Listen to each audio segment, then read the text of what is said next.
We're just going over history of the Earth. Minor. What? See, we're just going over history of the Earth. Not just. It's pretty cool.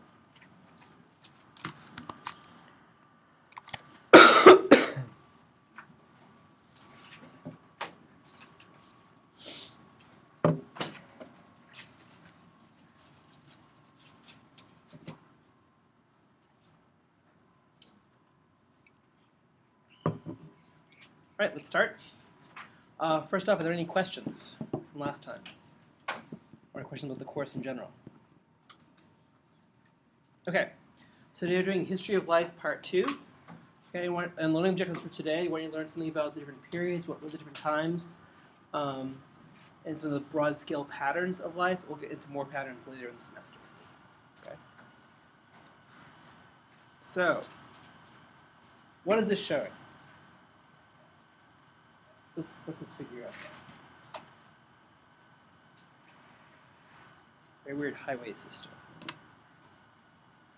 Boston MBTA.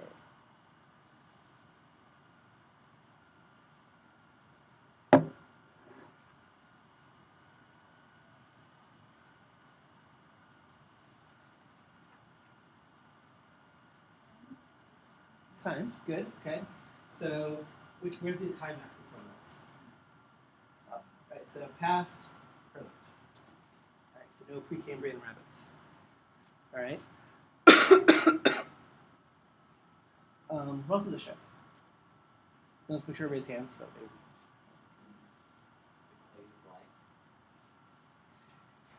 the clade of life. Does this actually show a clade?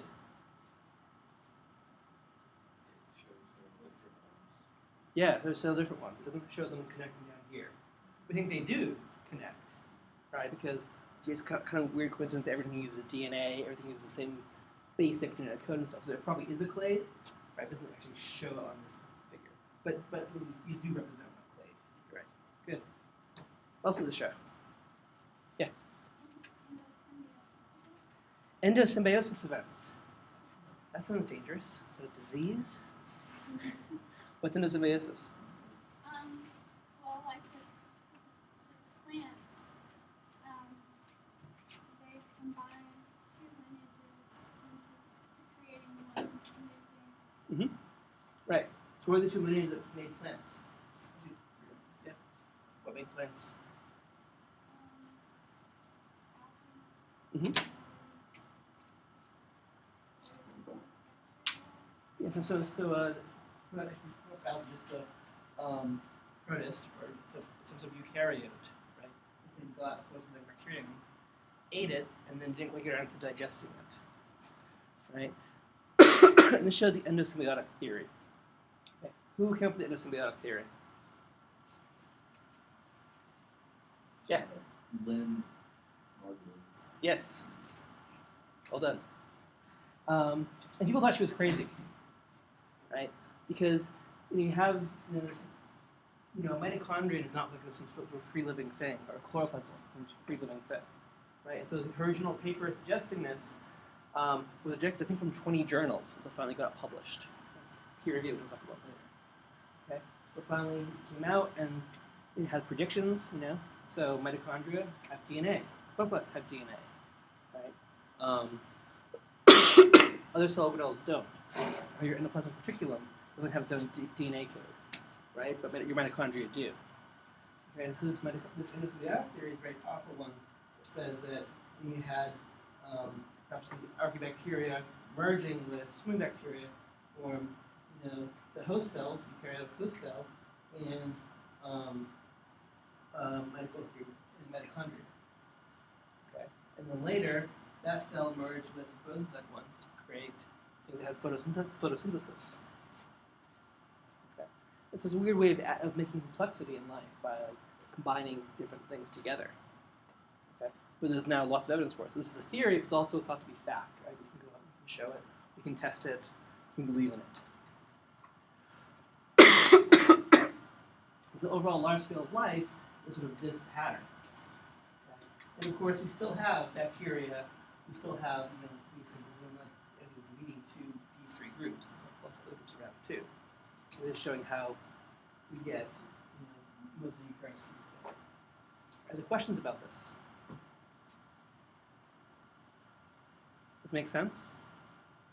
Probably you've exposed this in the past, I imagine, Bio 130 or equivalent. But it's a big thing to understand the overall view of this.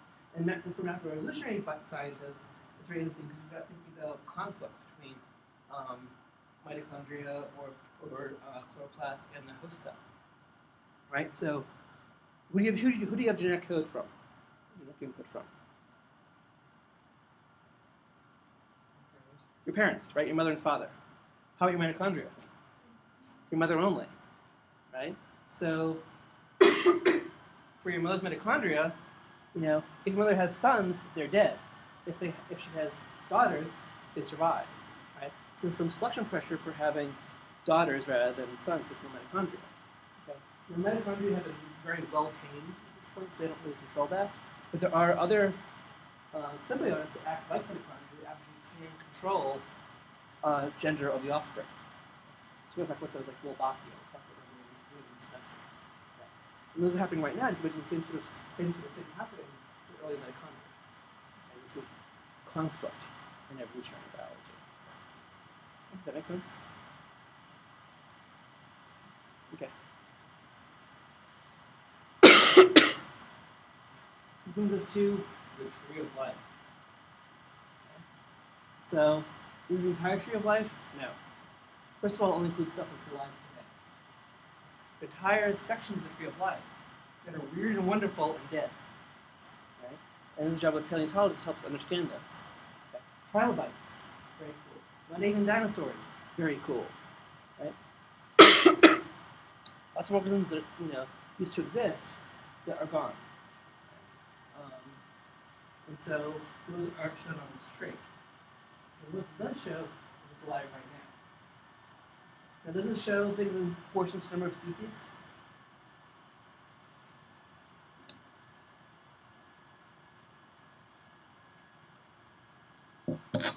I see some no's. Why?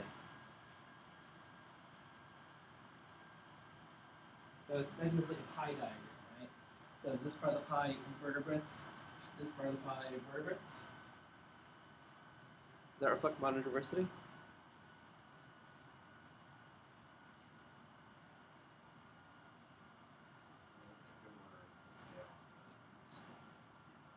Right. So there are a ton of invertebrate species, right? How many mammal species are there? You know offhand? Ballpark? 100? No, more than 100. A million? Less than a million. Right. There's about 5,400 mammal species, right? Insects, we think there are 1-2 million insects. Okay. Some small insects like beetles, hundreds of thousands of species. Just beetles. Okay. So the amount of diversity here is not going to show. Okay. What this does show is time. It's not a linear scale, right? But 4.2 billion years ago, 2 billion years ago, 1 billion years ago, 500 million years ago, and so forth. Okay. So we'll keep referring to this to look at what was happening at different time points as we moved out. Okay. So if we look at mammals are up here, right?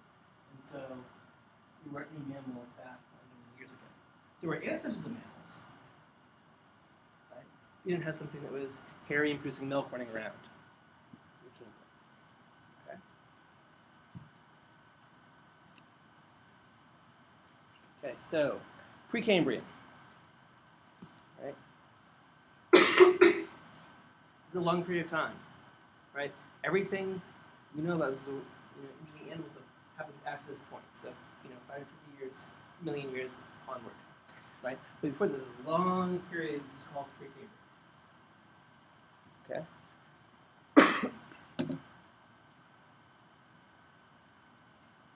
And what am I going to ask you about this on the test, right? Because you're students and you care about this sort of thing. We're going to say, tell me when the Precambrian, started. I think that probably not, right? I might ask you, what came first, Precambrian or Ordovician, something like that. So basic ordering, when things lived, were there vertebrates alive then? That sort of question.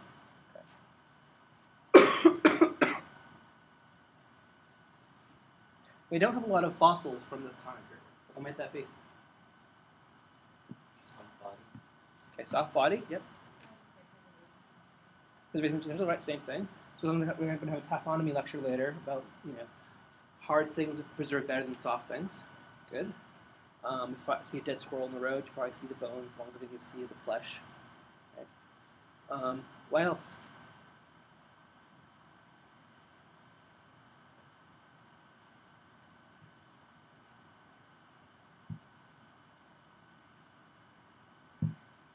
What's the rock cycle?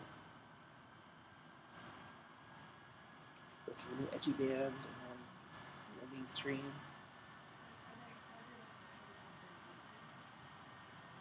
Right, so it could be because there's deeper, so the other rocks can come on top of it.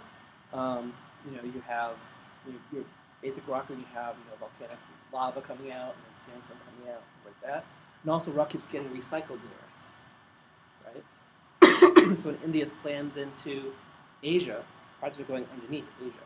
And all the fossils on there are being melted into oblivion, right? And so all that data is being lost.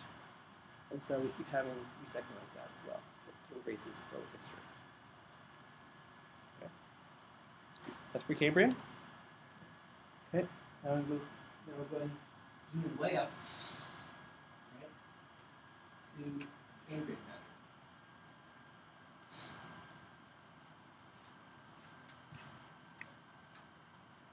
Okay. So Cambrian calls it a Cambrian explosion. Why might it be called an explosion?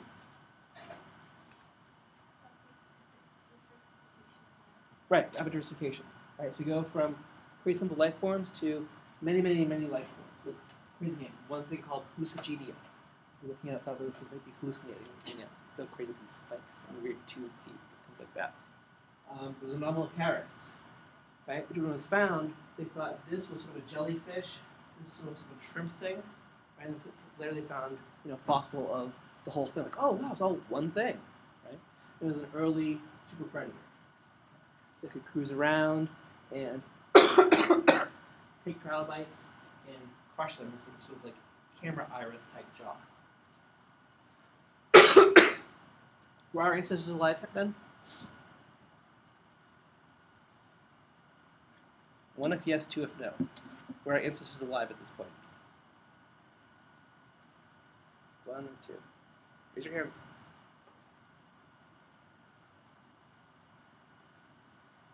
Okay, talk to your neighbors. See what they say. Yes.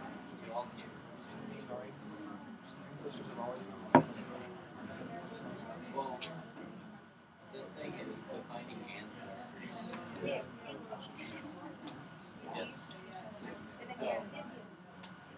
And then it's not like ancestors just like sprung up later. And then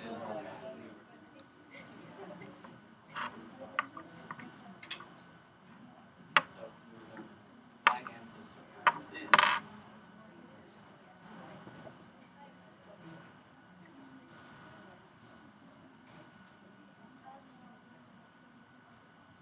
Okay. So what do people think? So now, one if yes, two if no. Okay. The no's. Explain why. There's no recognizable ancestor. There's ancestors that come Okay. So what do people think about that? Yeah. So again, so some of it might come down to a definitional issue, right? We're like, what does the ancestor mean? Does it mean something you can recognize the ancestor, or does it mean something else, right? And we can get mired in that sort of discussion, but you're right. I mean, at this point, it's hard to see, okay, that thing's going to become a mammal at some point. So, okay, this one view. What else? Yeah. even if it wasn't even recognizable, they're still derived from the same cell Mm-hmm. Right. So the question of, is it recognizable at this point? Yeah. So we are here. So it somehow existed at that point, right? Recognizable? arguable. We think it's something that Achaia, I think is the genus we think it was, at Cambrian, but I'm not certain about that. So recognizable maybe, certainly alive at that point, right? Because life comes from common origin. Yeah. So there were our ancestors were swimming around there, right? And they happened not to go extinct.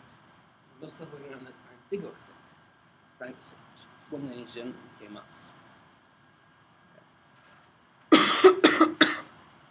Any questions about that?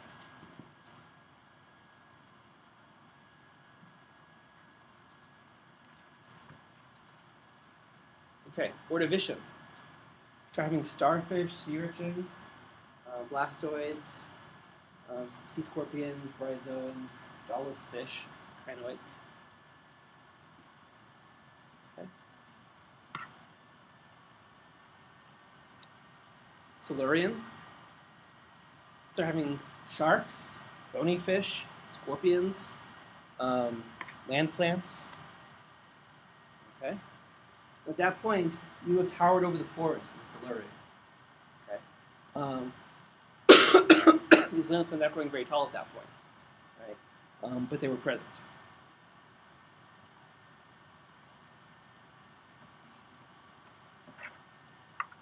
Any questions about that?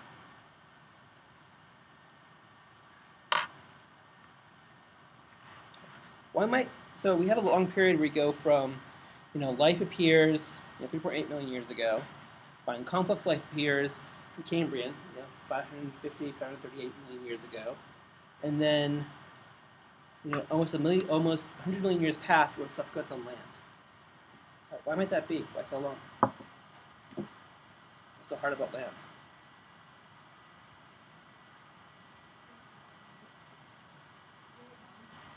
You need lungs. Why do you say that? So you need some way of getting oxygen to the air, right? Which, so scorpions have book lungs. They get air from. Insects have tracheas, really lungs. Vertebrates have lungs. You need some way of getting air. Yep.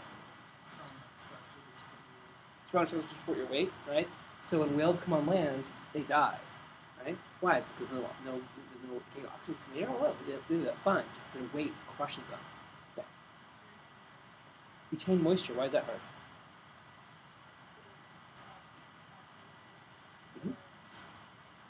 Exactly. So, yeah. So if you're used to being surrounded by water, you have no mechanism to conserve water. You're just in water all the time. But on the land, the air is the most humidity. You're losing water all the time. Yeah. Lose mobility, right? So,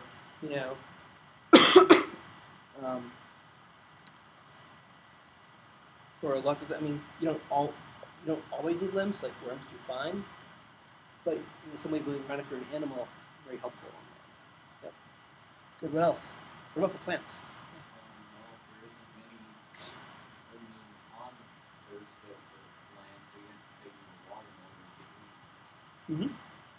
Right, so if you're a consumer, right, look at this nice, habitat that has rain and nothing to eat. Yay. Right, so I think other reasons to go on them, maybe it's a good place to lay your eggs or something. Right? Yeah, for one, if you go up there, you starve. It's a great adaptive strategy. Right? Okay. What about plants? Why might it be hard for plants to evolve to live on land? So you have, bare rock. You might have some weathering, right?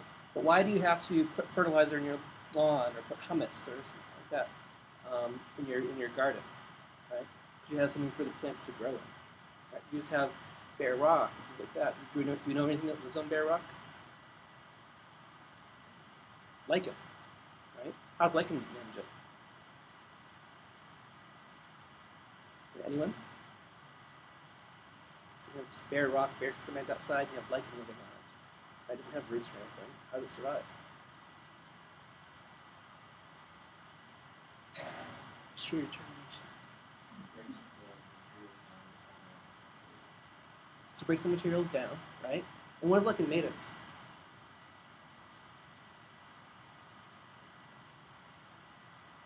This is one of the great love stories of all time. You should know this. So lichen is a fungus surrounding a photosynthetic bacterium or alga, right? And so the fungus does the scrounging for nutrients and scrounging for liquid and gives a home. And then the photosynthetic partner, converts light to sugar. It converts light and CO2 to sugar. Right? And so together, what provides the home, what provides the energy, and what provides with very little. Okay? So somebody else is making important. And we think actually some of the early land plants, their way was helped by having fungal symbionts already on land they formed associations with. We talk about the wood wide web now. Think about in the forest we have fungal hyphae connecting all the trees and exchange sugars and things like that. I think that existed way back then when plants were first coming on land. We had associations with fungi. Also thinking about how do plants reproduce. Right? So how do plants like mosses exchange DNA?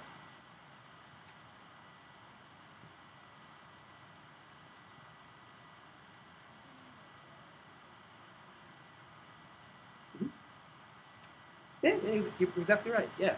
So maybe it was covered through the class because I can't draw. Right. So here's a male moss plant.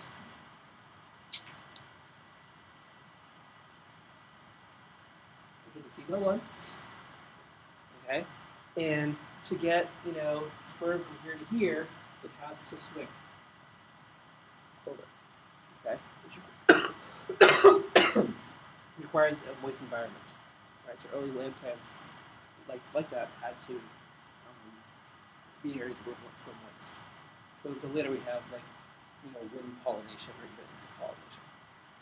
Okay.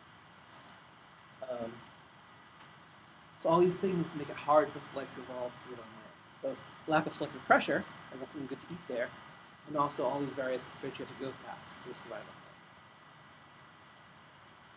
Any questions about that?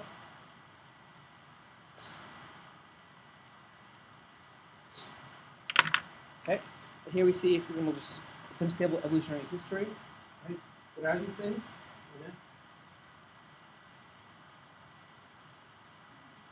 Yeah. Trilobites. And you can see, through time, so originated apparently in Cambrian, right?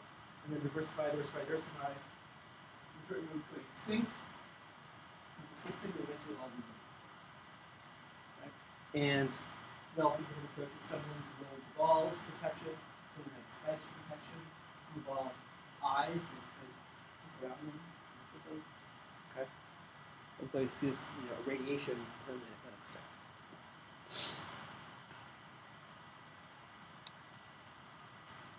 Okay, Devonian.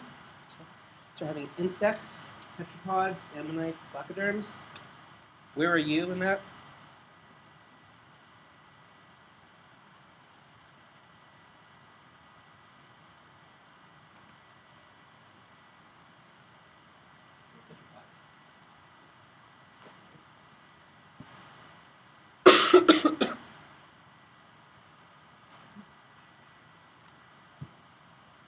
Carboniferous, reptiles, spiders, amphibians, conifers, napsids. Okay. There's some dragonflies there that had enormous wingspans. You can go to the McClung Museum and see a cast of a dragonfly fossil wing. So dragonfly is literally this wingspan. Even small children. Okay. And it's about at that point. So what limits insect size now on land? Oxygen. How so?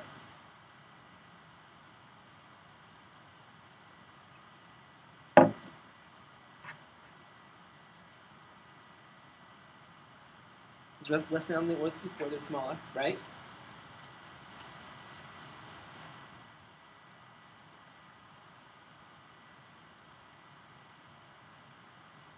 So here's an insect. Legs. Okay, how does it breathe? I remember.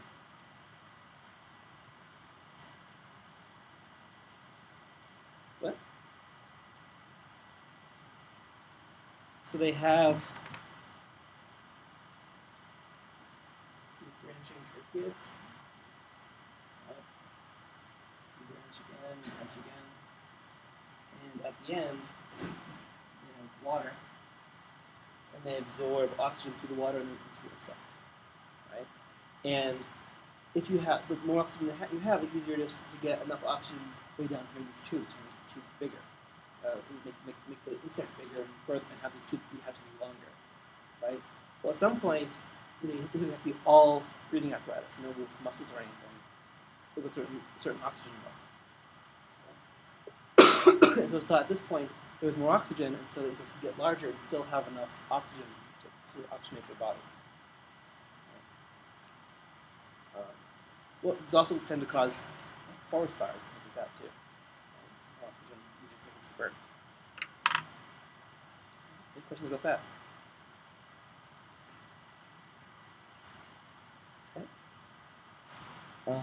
So let me show you some sample of the Permian. Okay, so we have Permian. The land. Okay. So what are these? These dinosaurs? The tetrapods, exactly. Good. What do you know about them?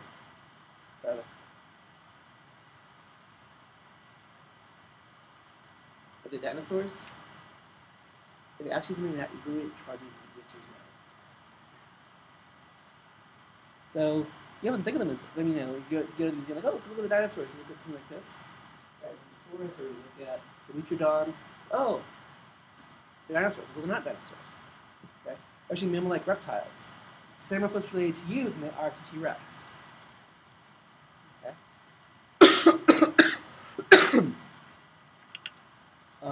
So they were, among the dominant vertebrates on land at that point, and then later most of them went extinct after the Permian. This just shows some of them. These are synapsid reptiles. Okay, I'll talk about why I have the air quotes later. Called mammal-like reptiles. Okay. Any questions about them?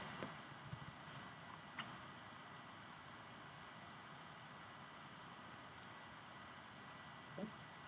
Here you can see Orogeny, right? And here's Neutrodon, right? It's a big sail, nasty teeth, carnivore. Right? If you're in a movie, you see Neutrodon coming out and killing some of the other monsters. Right? And they evolve, eventually, relative to them, evolve to become animals. Right? Including monotremes and marsupials and placentas. Okay? Any questions about that?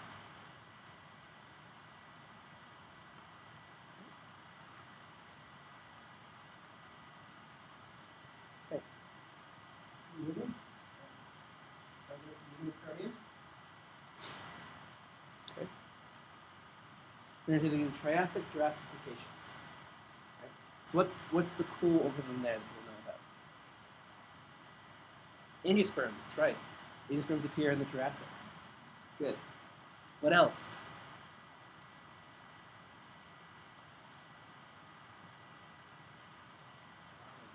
Dinosaurs. Look, stand up. It's man who dresses for success. Class, that's great. All right, thank you. All right, so dinosaurs, right? And so early dinosaurs, Jurassic, were these small gracile runners. Okay, and later we got the thing, the giant sauropods, Jurassic, and finally heading into Cretaceous.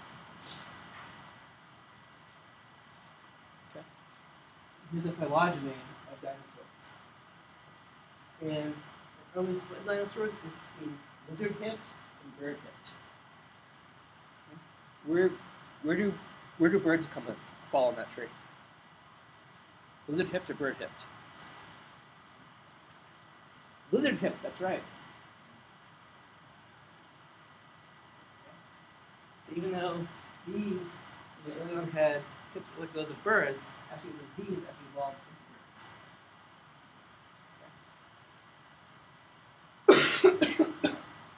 And so our old friends, hadrosaurs are here, Triceratops is here, Apatosaurus is here, T-Rex is here. And a bunch of recent discoveries show that, so Archaeopteryx had feathers, cool, early bird, right? Well, a lot of the Tyrannosaurids related to that also had feathers. So now a big question in dinosaur research is, where did feathers first evolve?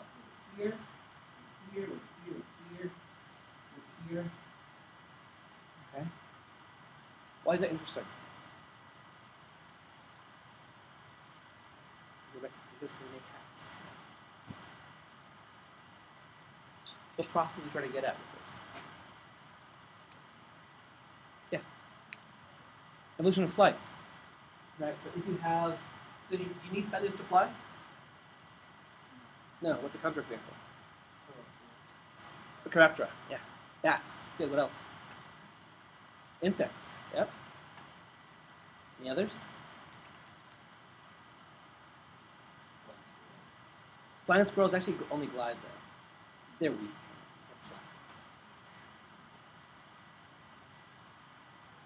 Pterosaurs, right. They're also furry, not feathered. So, yeah. So we have 4 origins of flight.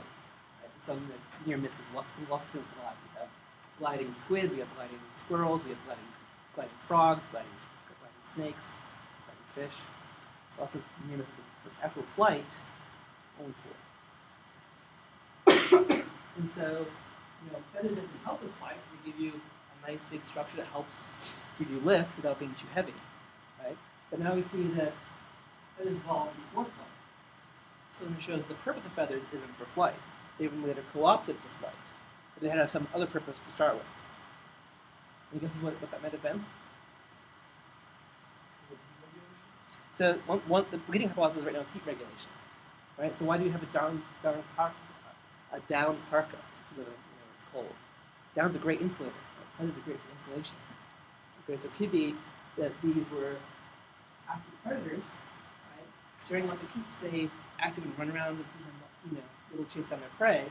And if you're always wasting energy heating the outdoors, you're using lots of energy. Right?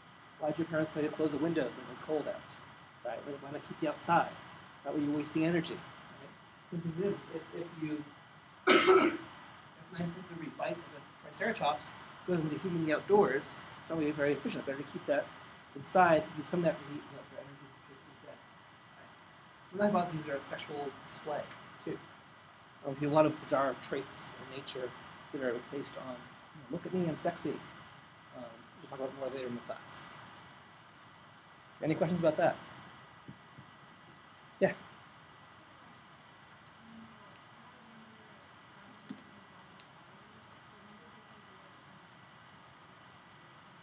Oh, that's a good point. Yeah, so this is an example of a minor scale of scientific revolution. I think from in the 90s we started, and a lot of the recent discoveries have been, in Chinese fossil deposits in the 2000s. So there's a study 3 years ago that showed that Tyrannosaurs had feathers. It's probably the last 15, 20 years we started running with feathers. Good question. And again, we don't know how far it runs. Did Stegosaurus have feathers? Probably not, right? But we don't know that for sure yet. Other questions about this? I've actually found from one fossil bird specifically figure out what the color was as well. Because the color is formed by bending of light rather than through pigments. So you can then do a reconstruction to figure out that those would be like a glossy black feather. So you can't see the actual feather anymore, you can see the fossil of it. So figure out the color.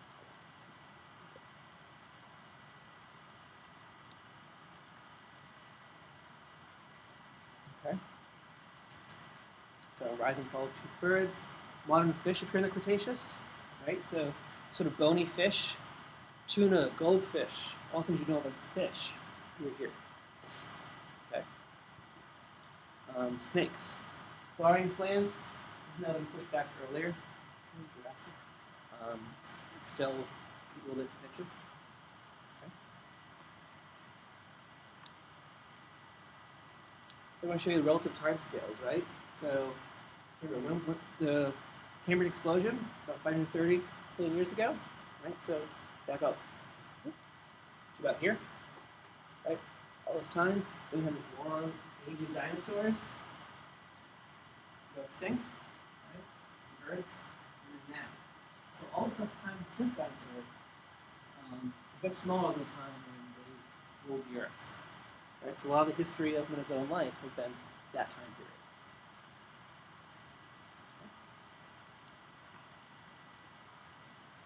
All right, let's talk about what happened when it ended.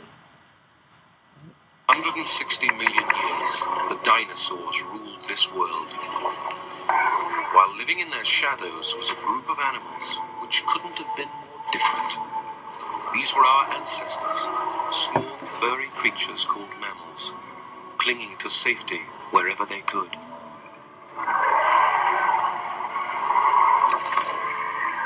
But the mammals' time would come. 65 million years ago, volcanic activity started to poison the atmosphere. The last dinosaurs were already living on a sick planet when their nemesis arrived from space. A meteor 10 kilometers wide slammed into Earth to mark the end of the reign of dinosaurs.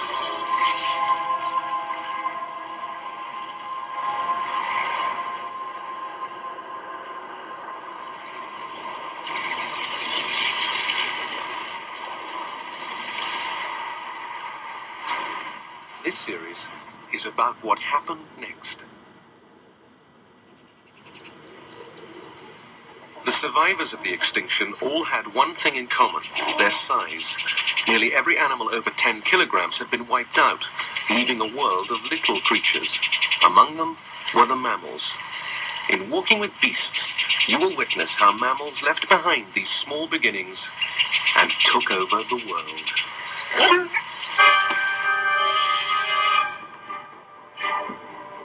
In the course of 20 million years, mammals got more and more successful until they were the biggest, fiercest, and most spectacular animals on the planet. Whatever the climate, whatever the habitat, mammals made it their own.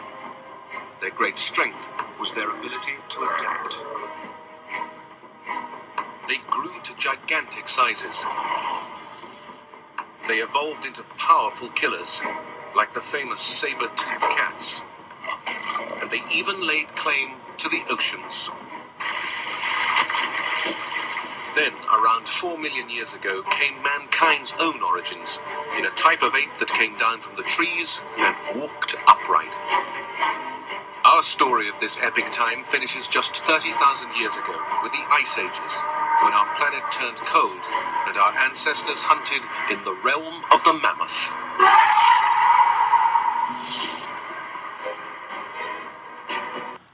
Okay, so that's a promo, but it has a good capsule summary of that time period. You can go watch the BBC shows; it's good, right?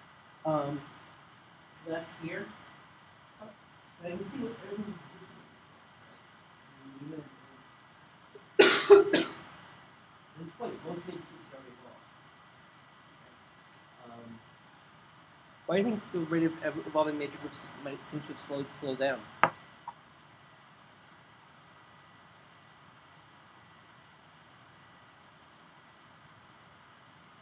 Right, so back here, think about, okay, plants originated, and fungi originated, and mammals originated, and now,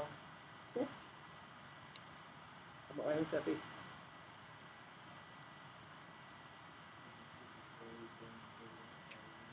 So there could be fewer niches, right? So being a terrestrial photosynthetic organism, that's what we got that. So it's hard for a new thing to evolve into that and outcompete them because they've already been doing it well for hundreds of years. Right, so that's good. That's probably the major explanation. What else might it be?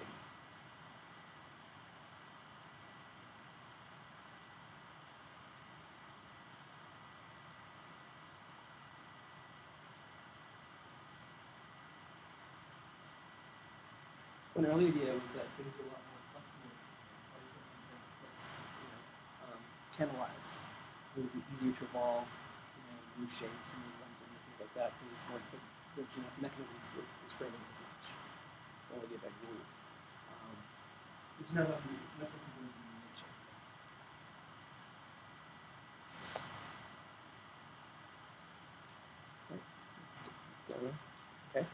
here's a tree of mammals, right? There's some here about the ice field here. Shows how science works. Even people in the literature keep saying, the time should be stretched this way and this way. Some people are still actively working on. Okay. So Paleocene, straight after the fall of the age of dinosaurs. Okay. Dense forests go to high latitudes. Okay. This is Wyoming.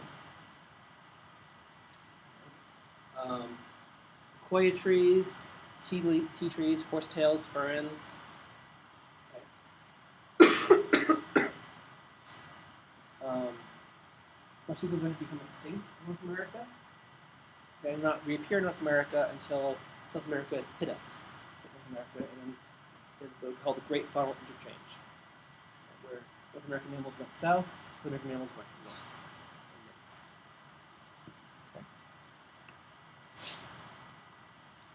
Okay, Eocene. The 3-meter-long carnivore waddles awkwardly towards the lake. Although his ancestors hunted on land, Ambulocetus has evolved to be far more at home in the water. Here's the predators.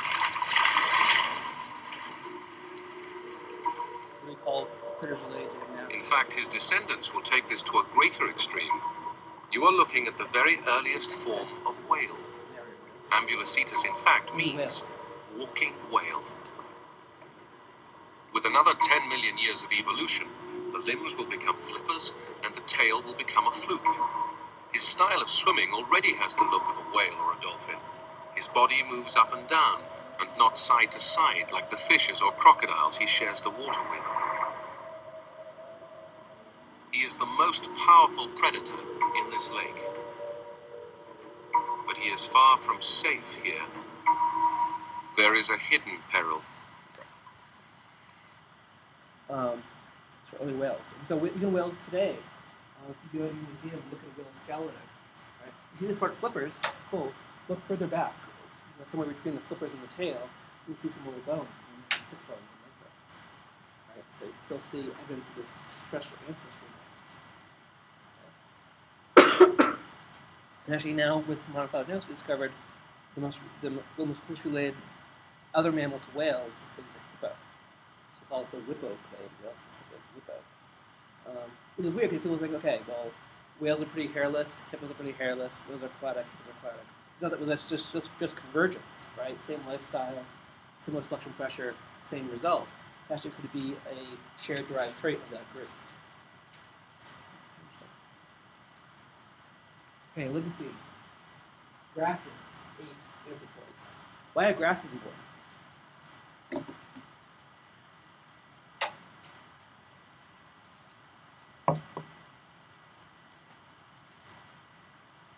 Anybody call it? Yeah. Yes, and think about like grasslands, right? So you have these, this biome that has, lots of leaves, not a lot of leaf tissue, covered with glass actually. So, but it's a great resource for grazers. As we see in horse evolution from browsing, so eating leaves off of bushes, to grazing, cropping 5 sections of grass. And tooth evolution and limb evolution to deal with that. Okay, Miocene. Getting pretty close to the present, as of many years. Exactly, trunk elephants. Okay. Pliocene. So here's your whales, and shark. They don't still exist. No Discovery Channel. Sharks don't live anymore. But we also had terror birds coming to North America, from South America, and big rivers of attitude can kill small mammals. Okay, Pleistocene. Maybe 12,000 years ago. Mammoths, mastodons, Neanderthals.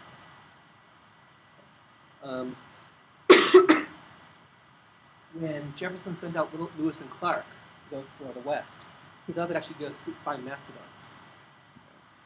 At that point, there was only get the idea that extinction happens. there are lots of mastodon fossils in the Northeast. It's the famous Harvard mastodon. You have to Google to see them by traveling west. They didn't. Okay. Pleistocene. We start getting modern humans. Right? So here we have two different human species. Okay. One is strong, right? Big brains, strong jaws. One is, a little thinner, not as strong, smaller overall capacity. Which I think is you. A little bad. So Neanderthals were bigger than we are. Okay? But we won. Right? It's a big area of research to figuring out why that happened. So one possibility, for example, is that they died out when we came in, or that we overlapped, or we interbred. Because now we know that the study came out, it was last week, about how much time we spent overlapping in Spain. So we evolved in Africa and then spread across the world, and the Philippines had done the same thing earlier. Right? And found that we actually overlapped for a few thousand years, not a terribly long time. Right? And there was some gene flow. Okay? And so the question is, why did sapiens even have Neanderthals? One thought is that our group was more creative. Right? So Neanderthals, they made tools. There's some evidence that they had graves. We put flowers in graves. So they did, have tool use in culture. But modern humans develop tools a lot more quickly, a lot more inventive. So it's one possibility. Right? Maybe they're pacifists and we weren't. There's many possibilities. It's still very accurate area of research. Okay. Holocene, present. Okay. Here's an auroch, right? An extinct large ox of Europe, right? Dodo, African, right? All things going extinct. Okay. And now sort of overall trends. Here's the number of genera through time. Okay. What we can detect based on direction and stuff. Right? You see through time. Why genera? Why not species?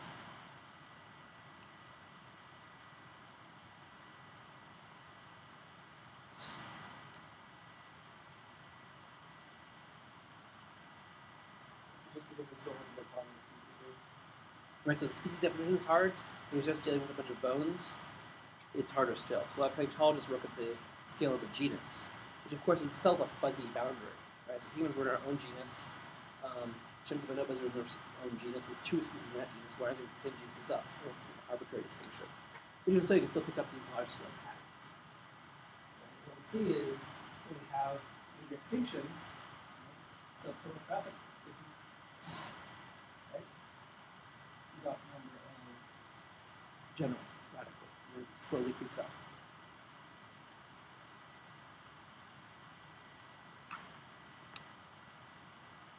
Okay. Here we see vertebrate evolution. Okay. And here with families, bigger grouping in genera. Okay. And we see some this Google diagram in paleontology, which is some more common. We see die off. We see again the Permian, which shrink a lot. Some go completely, some rebuild, and some do really well.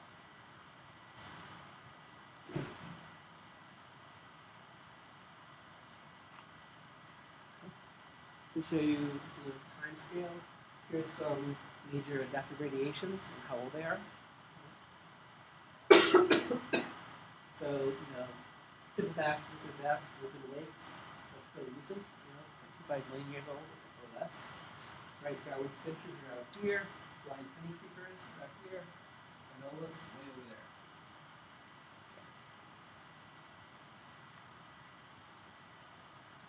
And finally, we see this is the insect use through time. Right? So Hymenoptera is used in lots of relatives. Right? Lepidoptera, will cause radiation in the root. Right? And so we're out of time now, but one thing you think about is how do we know all this? How do we know the diversity of Hymenoptera applications? Okay, so that's more next time about how we know this information. Right. Any questions? All right, I'll see you on Wednesday.